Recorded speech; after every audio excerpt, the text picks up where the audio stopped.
I told an AI to feed me for a week on $50. It said yes. The receipt said $160. And the strange part? The plan was good. 7 dinners, a clean list, a confident little total at the bottom. The food wasn't the problem. The number was. By the end of this, you'll know the 3 things an AI can't see when it builds your grocery budget, and the one move that makes that number real. Here's why I even tried this. In 2026, you don't write a grocery list anymore. You describe a feeling. Feed a family of 4. Keep it cheap. And an agent does the rest. Instacart, Walmart's Sparky, Amazon's Rufus, they'll plan a whole week and price it out for you. And the timing makes sense. The average household now spends about $170 a week on groceries, up from $120 back in 2020. So when an AI promises to cap that number, you listen. So what does a realistic week actually cost? The government keeps a number for this. The USDA's thriftiest food plan, rock bottom, every meal cooked at home, runs about $1,000 a month for a family of 4. That's $230 a week just for groceries. Move up one tier, it's $1,200. The liberal plan, over $1,800 a month. So when an AI promises to feed 4 for way under that, it's making a real claim. The question is whether it can keep it. So I ran the test. I gave it the budget, the number of people, even my zip code, and said, feed us for a week.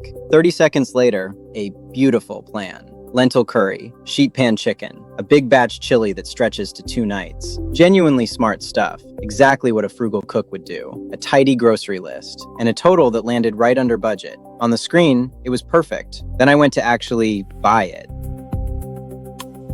And this is where it fell apart. The prices? Mostly invented. Unless you've turned on live web browsing with your location, the AI isn't reading a real shelf. It's guessing what things cost, from memory. In one documented test, a $50 plan rang up at $160 at checkout. Same plan, 3 times the promised number. Not because the meals were wrong, because the budget was fiction. It had priced a grocery store that only exists inside the model.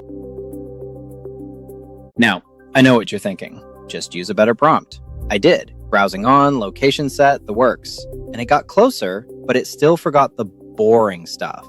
The olive oil, the butter, the bread, the salt you assume is free until it's 3 more things in the cart. And then the shelf itself fights back. 2 out of 3 online grocery orders show up with a swapped item because an agent can't restock something it can't see. The plan was never wrong. It just wasn't real. So here's what actually makes the budget real. First, ground the plan in real recipes with real current prices, not a number the model pulled from memory. Second, count the staples you already own, so the cart only adds what's actually missing. Third, you keep the rules. No swaps you didn't approve, and watch the running total, not the promised one. Do that, and the AI goes from a salesman quoting you a price to a cook working a budget. Same tool, completely different math. And that gap between a number the model imagines and the cart you actually pay for is exactly what we built Recipe to close. We use AI too.